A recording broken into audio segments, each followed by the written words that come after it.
Assalamualaikum warahmatullahi wabarakatuh. Perkenalkan, nama saya Ahmad Muhammad. Pada kesempatan kali ini saya akan mereview jurnal sifat fisikokimia dan modifikasi dan aplikasi pati. Pati adalah cadangan karbohidrat yang paling melimpah pada tanaman dan dapat ditemukan dalam daun, bunga, buah, biji, dan berbagai jenis batang dan akar. Pati digunakan oleh tanaman sebagai sumber karbon dan energi. Rantai biokimia yang bertanggung jawab untuk sintesis pati melibatkan molekul glukosa yang diproduksi dalam sel tanaman oleh fotosintesis. Pati tersusun dari dua makromolekul polisakarida, yaitu amilosa dan amilopektin. Yang keduanya tersimpan dalam bentuk butiran yang disebut granula pati. Sifat fisikokimia pati. Karakteristik granula pati, morfologi, ukuran, dan komposisi. Granula pati memiliki ukuran mikroskopis dengan diameter mulai dari 0,1 sampai 200 pm dan morfologi bervariasi antara berbagai bentuk seperti oval, elips, bulat, dan halus tergantung pada sumber botani. Morfologi granula granula biasanya berisi garis tengah yang dikenal sebagai helus. Pembengkakan kapasitas dan kelarutan granula pati. Penyerapan air dan konsekuen pembengkakan granula pati berpengaruh pada pemisahan fase amilopektin dan amilosa dan kehilangan kristalitas. Ketika molekul pati yang dipanaskan dalam banyak air, struktur semikristal rusak dan molekul air mengasosiasikan dengan ikatan hidrogen gugus hidroksil pada molekul amilosa dan amilopektin. Asosiasi ini menyebabkan pembengkakan dan peningkatan ukuran granula dan kelarutan. Tahap pembengkakan granula pati adalah langkah awal dari berbagai karakteristik pembentukan pasta. Sifat gelatinisasi dan retrogasi pati. Gelatinisasi terjadi ketika air berdifusi ke dalam granul yang kemudian membengkak secara substansial karena hidrasi dari fase amorf yang menyebabkan kehilangannya kristalitas dan keterbihan molekul. Proses gelatinisasi dimulai dari hilus dan cepat menyebar di seluruh bagian. Gelatinisasi terjadi awalnya di wilayah amorf disebabkan oleh lemahnya ikatan hidrogen di daerah ini. Proses ini kemudian meluas ke daerah kristal. Reologi dan sifat termal. Fitur dasar reologi pati adalah viskositasnya. Karakteristik reologi melibatkan tekstur, transparan, dan atau kejelasan, kekuatan geser, dan kecenderungan untuk retrograsi. Faktor utama yang mempengaruhi sifat retrograsi dari pati adalah sumber mereka dan kehadiran polimer lainnya. Modifikasi pati terbagi menjadi beberapa bagian, yaitu modifikasi fisik dan modifikasi kimia. Modifikasi fisik, pati merupakan peningkatan kelarutan air dan dapat mengurai ukuran granula pati. Metode fisik untuk memperbaiki butiran asli termasuk kombinasi yang berbeda dari suhu, kelembapan, tekanan geser, dan iradiasi. Modifikasi hidrotermal. Modifikasi fisik ini melibatkan perubahan sifat fisik dan kimia tanpa merusak struktur granula. Modifikasi hidrotermal terbagi menjadi dua, yaitu anil dan hidrotermal. Perawatan. Anil adalah pengobatan fisik granula pati di mana parameter kelembapan, suhu, dan waktu pemanasan menentukan hasil yang diperoleh. Sedangkan perlakuan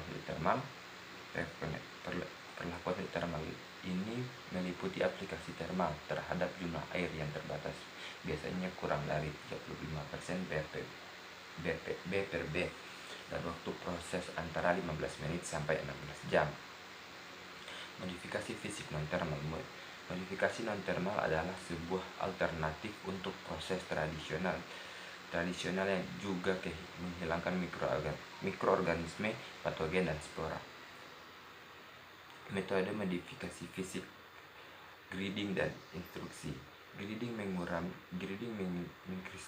mengkristalitas molekul amilopektin dan konformasi heliks ganda yang parah.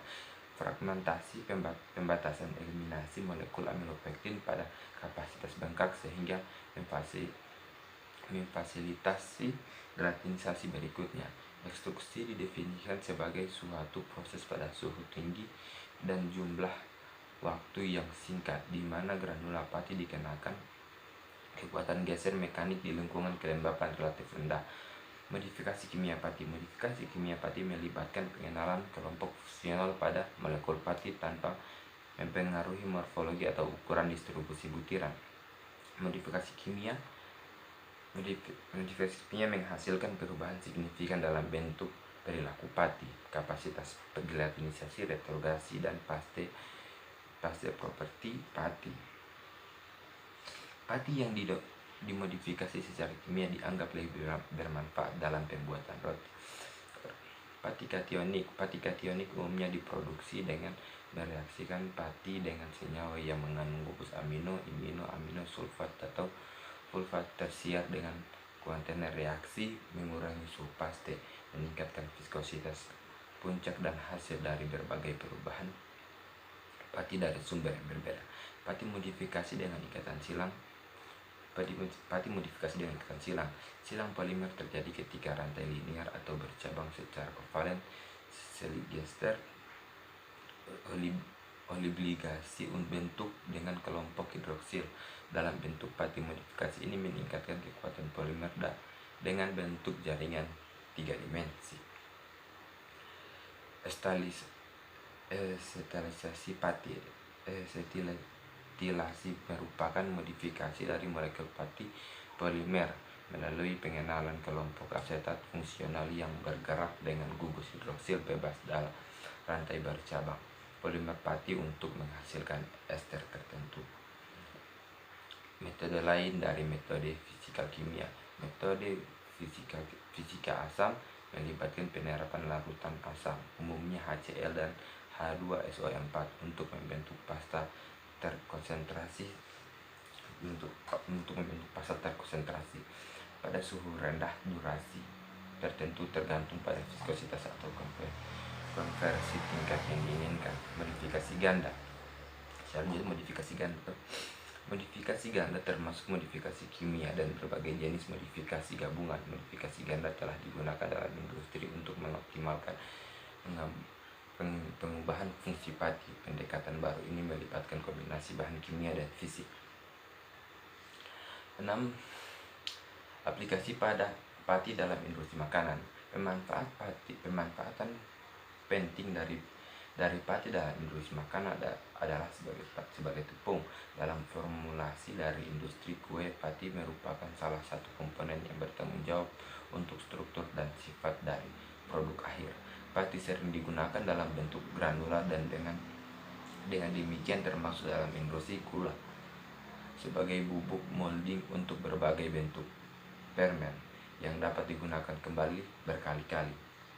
Pati juga digunakan dalam penyusunan beberapa jenis pasta dalam penyusunan mie dan yang dimaksudkan untuk perumusan makanan instan dan makanan yang digoreng. Pati ditujukan untuk aplikasi non makanan. Dalam industri farmasi, pati digunakan sebagai eksipien jenis budding agen untuk obat aktif.